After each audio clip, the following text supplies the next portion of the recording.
What is up, guys? Welcome back to another casted game. Today, the 1 vs 1 ranked quick search ladder, and we found ourselves a game between two friends from the Far East, both of 2K Elo status. I'm gonna call them by their civilization names because I couldn't even tell if it's Chinese, Korean. Don't think it's Japanese. I'm going to assume it's Chinese, but the map today is Corland, spawning in the south, in the colour blue, playing as the Swedes. It is Mr. Swede. His opponent today, playing in the north of the map in the colour red, playing as the Italians. It's Mr. Italian. What I do know actually about our Swedish player is this is the same person who was doing the House FI with the cow strap, adventure, and then the sell cattle for influence, native treaties, going for that huge army push. I think I casted one of his games previously on the channel, so check that out if you haven't already. But what I'm thinking is this person knows, well, he certainly can play very well. He certainly knows his theory, and I'm excited to see what kind of game we're going to see. This matchup is a bit of a fun matchup as well. Very boom heavy. Sweden wants to sit back and boom, get the torps, drive the economy. Italy just wants to get to the fourth age, click buttons, and just laugh. So strong in that situation. But the map as well isn't really that conductive for a rush. Yes, it's quite large. You can't build in the middle. You have to kind of pick a side, which seems normally all right, but allows the other person to kind of safely gather on the other side of that bush. It just doesn't quite work out in total. The Italian player moving, taking the treasure here, 75 coin, 2 wolves. They're going to get picked off quite happily. And our Swedish player is going to move to this other side, and it kind of feels like Sweden's taken Italy's treasures. Italy is stealing Sweden's treasures.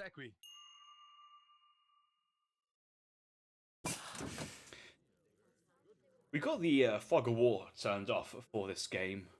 We can turn it on whenever we want to, but I've noted, look at the mines here for Sweden. 1, 2, 3, 4, 5 mines. Super defensive. You can definitely get 4 torps per mine, get to 200 torp population, and be a very happy booming Sweden player behind this. And same with Italy. You know, the mines are kind of very far apart. They are grouped together near the players' TCs, but there's nothing in the middle of the map. And the only thing worth fighting for the middle of the map is hunts, which I don't actually think is going to be much of a problem here for either player. If push comes to shove, Italy can build some mills with the architects. They have 3 hunts nearby. That should be enough for them. Yeah, he's already hunted in 1. He's got his starter hunt killed as well. And Sweden, torps, they have their berries. There's no real rush for either player to kind of move out and take maps. So we might be sat here kind of watching a bit of a boom fest for a while, especially with this 2 TP defensive trade line for both players. I think Italy wants to get on that. Sweden probably not, but we'll see the ideas for this. Looking at this player's deck, I actually thought this was the player 2's name then, but no, it's just a player 1's deck name. Looks cav focused, doesn't have platoon fire, does have snap lock, team inf HP. Does not have stay lifeguards in the 4th age, which is a bit of a shame. I think there's going to be lots of skirmishes on the map here for Italy, and actually having range resistant fast musketeers of Sweden is actually a big brain play. Would be really good. We do see advanced artillery as well, maybe a 3rd age push with a mortar, train some more horse artillery and kind of punish Italy for the FI and actually be in their face pretty aggressively in the mid game. There's definitely lots of late game options with the 2 heavy cannons, 2 factories, northern forests, great card that is, and then the kind of infinite copper mines as well. Good ideas. 4th torp on the starting mine has been built. I'm not actually seeing as many torps as I'd expected. We do have enough resources for another torp, but the market comes down instead. He's probably going to buy some wood with the point he's already got. Maybe get gangs or hunting dogs. That will actually increase the economy nicely.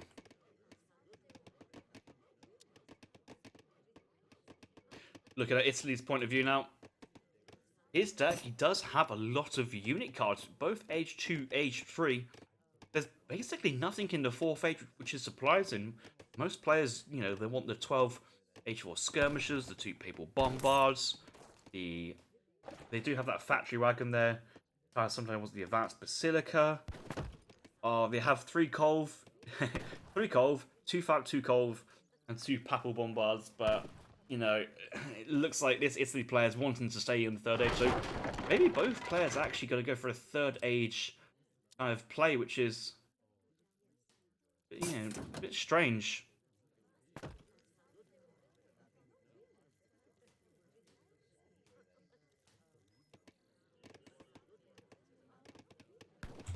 Befell? Top wagons do come out. They're going to drop them tops down.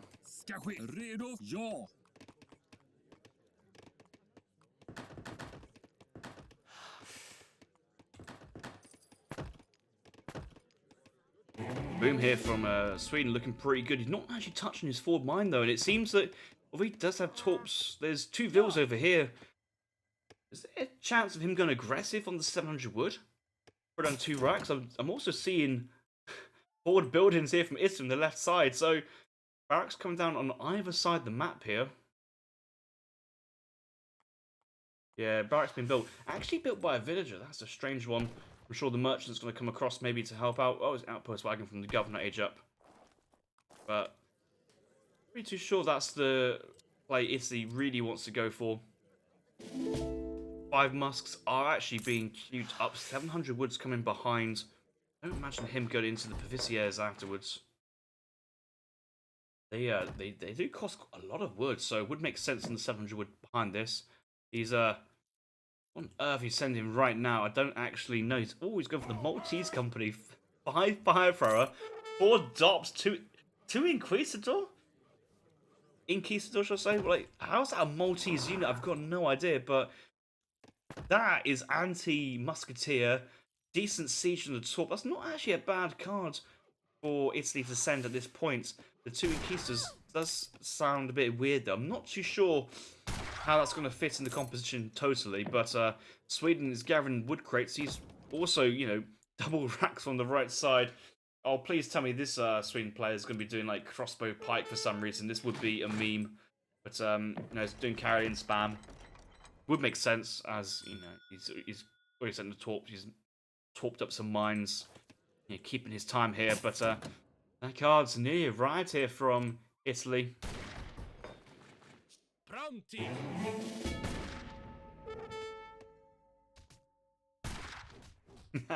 Those wolves being picked up now. Look at that. Oh, he didn't send it forward. Oh, you had one job. You had one job. He's actually going to walk into Sweden's forward base. This is going to be a bit of a weird one. He actually might pick up, you know, 10 carry-ins. I don't think he'd win that fight, but he wouldn't be far off it. These Inquisitors are certainly extra units to snare and tank. No, both players just walking past each other. The musks here from Italy are going to come back on the other side. And the fire throwers, oh, these carry-ins were trapped onto the dops are onto the vills, but the carrions have now gone to the hoop throwers. The hoop throwers can't really do anything in melee. They're terrible. They definitely need their range attack. Has kind of managed to get back out. Area effect does kill a couple, and the dops are coming back around for some more snare and action. It's actually been so far good exchanges there for the fire throwers. It's been a good card overall. More hoops being thrown, and yeah, he's just trying kites and stay out the range of carry-ins as much as possible. 16 range, he can utilize that. Minutemen being called as well forward. And this forward racks play of Sweden has been decimated, and the fire throwers have got so much value here.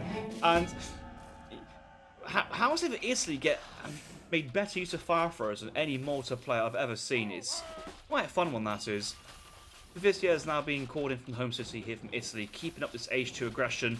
We do have, obviously, the Broken Lance company behind. 3 people Lances, 1 Stradiot. That is a good card to follow up with as well. Couple musks snaring. There's so many other units here picking stuff, and Sweden's still making carry-ins. He hasn't really got a choice behind this.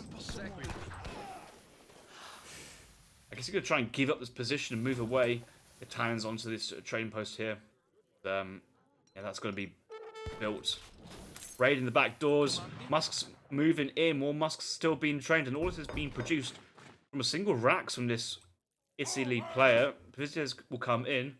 These Vils, they do have their greatcoats, but he has torped 4 mines fully, but there's still that forward mine closer to Italy's forward base, which hasn't been torped yet. So the economy from Sweden looking good, but he spent a lot of resources on Karelians which have died, and there's still 3 dops on that initial army, providing the deflection ability to all the musketeers.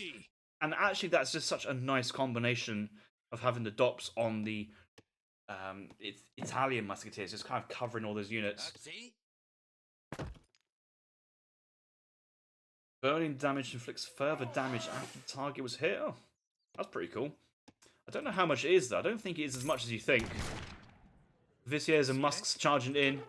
We do see the artillery foundry being thrown down here from Sweden, looking to get some lever cannons. But he kind of needs it to try and deal with all his musketeers from Italy, and these Engelberg torps are under threat.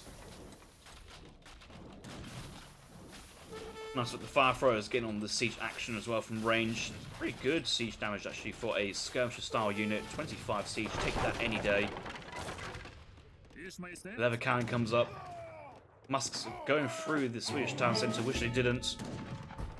3 lever cannons coming in total here for Sweden. That will certainly pick off many of these units. He's going to try and micro this as best as he can.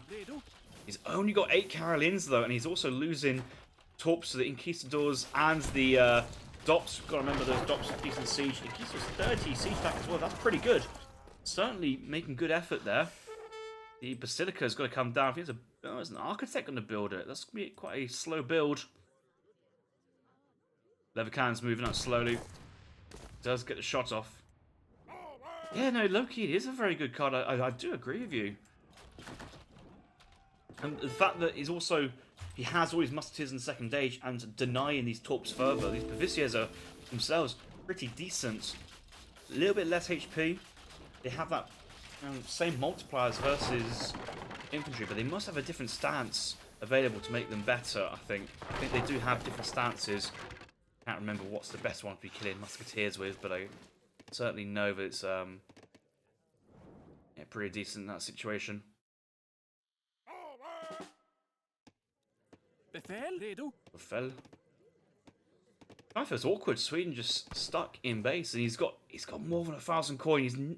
Nobody's even mining any coin. It's all just coming from the Torp Eco, but he hasn't got a good way to spend it. The artillery, it's all on the food and wood. He could go grenadiers, but I haven't seen a Swedish player making the grenadiers ever. Would you want to? Probably not.